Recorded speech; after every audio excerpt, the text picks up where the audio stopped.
What is up, everybody, and welcome to FLW Videos. In today's episode, we are going to be talking about the most precious resource in Pokemon Go, and that is Stardust. Maybe in the past you have seen some tip videos, some tutorials related to how to gain Stardust, maybe even how to save Stardust, but today I'm going to be talking about the top 5 traps that you need to avoid in spending Stardust in Pokemon Go. I personally think that the 5 traps that we talk about today are definitely very relevant. I myself have found myself occasionally jumping into a couple of them. So today we're just gonna kind of put this into a video, and then of course you can send it out to your friends if you do think it is relevant. If you do enjoy this type of video and it is helpful, as always, make sure to hit that like button and subscribe. But without further ado, let's go ahead and get into the video.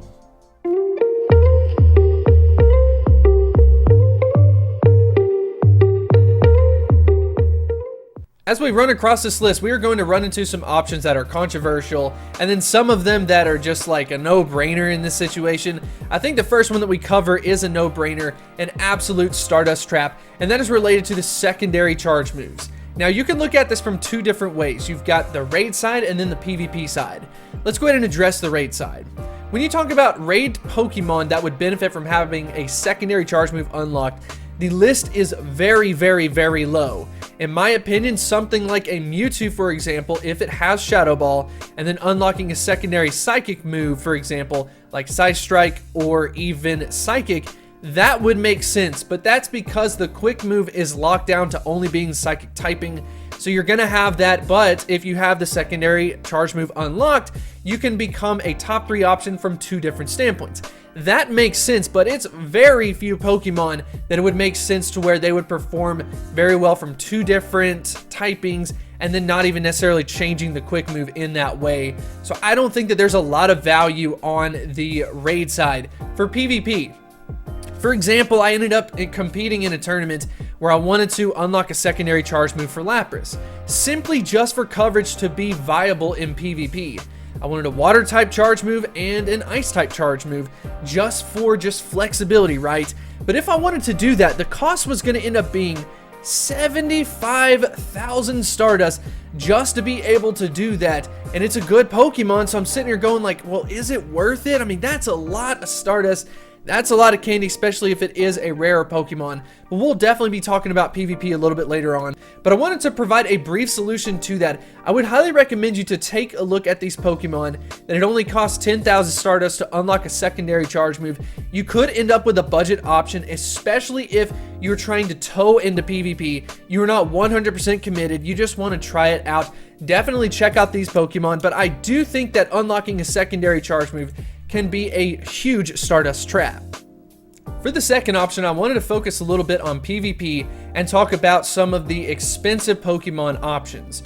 Whether you are a player just getting into PvP or even an avid player, I will provide tips for both of those types of sets. So let's go ahead and talk about people getting into PvP. You may hear Pokemon names like Azumarill, Bastiodon. They're going to be absolutely amazing. But something that you need to know is that these Pokemon have a max CP of around 1500 CP, maybe a little bit more, maybe a little bit less. But what that means is you would have to actually max out these Pokemon to get them to their ultimate limit, which I personally think is going to be a little bit of a Stardust trap if you are investing all of your Stardust into Pokemon like this and you are not heavily invested into PvP. On the flip side, if you are heavily invested into PvP, let's say that you get yourself a Bastiodon that you want to power up, it is a huge mistake to go ahead and do that if you do not have it as a lucky variation. In this case, I personally got myself a Bastiodon that I wanted to power up only because I got it as a lucky Pokemon. So definitely try to hold off on it. Definitely try to not use all of your Stardust on the best Pokemon in PvP unless you can get yourself that Stardust discount with the lucky, or if you're a newer player, just knowing how much of a cost it is going to be upfront is something that will definitely service you long term. The next one that I wanted to talk about centers around raid lock Pokemon, and why not go ahead and use legendaries as an example. So currently for raid Pokemon as well as legendary, the best case scenario as far as a level is concerned is getting yourself a weather boosted level 25 variation. And this is going to set you up for an investment in Pokemon Go, because it is going to cost a lot of Stardust to, of course, power it up. And what we have seen in Pokemon Go recently, however, is that some non-legendary options have all of a sudden become better than some of their legendary counterparts, or they are very, very, very close in performance. So all of a sudden, it makes more sense to focus on the non-legendary Pokemon as opposed to the legendaries, and mainly for the added benefit that you can get them at level 35 in the wild. You are going to save massively on Stardust. A couple of situations that kind of come to my mind, at least the most recent ones, could center around something like a Kingler with Crabhammer, all of a sudden kind of going toe-to-toe with something like a Kyogre, and then you've of course got a Rayquaza, for example, and then the Community Day moveset of Salamence, getting very close in performance to that #1 spot. I personally think has kind of created a situation where legendary Pokemon in general could be a Stardust trap. There are, of course, a couple of legendary Pokemon that just completely dominate, but the ones that are kind of stuck in a middle tier, or you have non-legendary Pokemon that are very, very, very close in performance, I personally think sets up a situation where legendary Pokemon have become a Stardust trap in Pokemon Go, at least currently. When I make these types of videos, I have to be very careful to not only talk about what applies to me, but what also applies to the Pokemon Go community. So this next one that we're talking about doesn't necessarily affect me as much, but I have heard a lot of people running into this problem. I ended up asking a poll on Twitter, and it was pretty much unanimous that shiny Pokemon are a weakness to players in Pokemon Go. So we are going to talk about it, and mostly focusing on the fact of like non-meta relevant Pokemon. They're not good at PvP, they're not necessarily the best from a raid perspective, and to be honest, you end up powering it up, I think, mostly for two different reasons. Number one, from a rarity perspective, maybe it is a super rare shiny Pokemon and you absolutely just want to show that thing off. And of course, we know the best way to show it off is to just completely power it up and use your Stardust. I mean, but all jokes aside, the second thing to it is, I think the IV trap on this one. I've seen a lot of people who get like a super high IV Pokemon, maybe even like the shiny version like we're talking about right now, and you're like, I'll never run across a 96% IV shiny Pokemon again.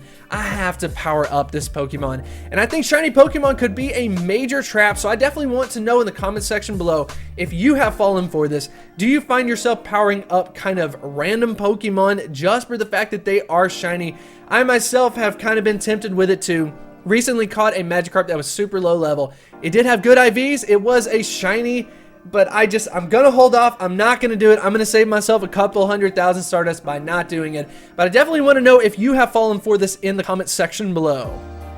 The last and final trap that I wanted to talk about today, I personally think is the sneakiest out of all of them in Pokemon Go, and that centers around powering up Pokemon from eggs.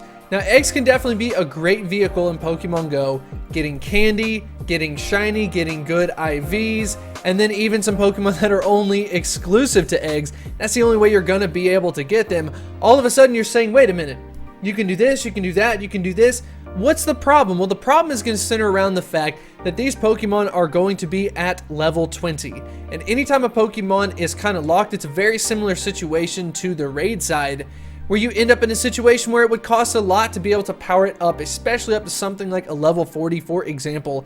I have personally done this myself, where I've gotten either, you know, that shiny Pokemon, I've gotten some high IVs, maybe even both in some cases, but I've been so tempted to power it up because I just don't know if I'll run across one in the wild, where I actually think that this is a major Stardust trap, and it's something that is actually core to the game. A lot of people do this and may not necessarily recognize it as a trap.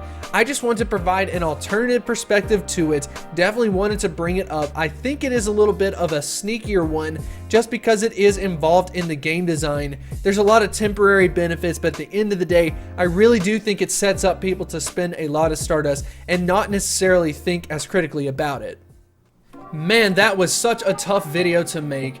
Anytime you start talking about traps in Pokemon Go, mistakes in Pokemon Go, anything like that, and people fall for it, there can definitely be a heated discussion. I can already kind of see it happening in the comment section below. But I just want to let you know that I myself have fallen for some of these and try to pull myself back. But the intent behind this video is not to just say, hey, you're making a mistake, or this is how you should play. It's really just meant to provide some guidance Focus on it from an efficiency perspective. Focus on it from just like the best options that you can possibly do. Explore everything such as the lucky option. I seriously just want to focus on it from that regard, be as efficient as possible, and of course provide some guidance and help out as many players as possible. That is my personal statement for this video. But if you do enjoy this type of video, make sure to hit that like button and subscribe, and I will see you next time.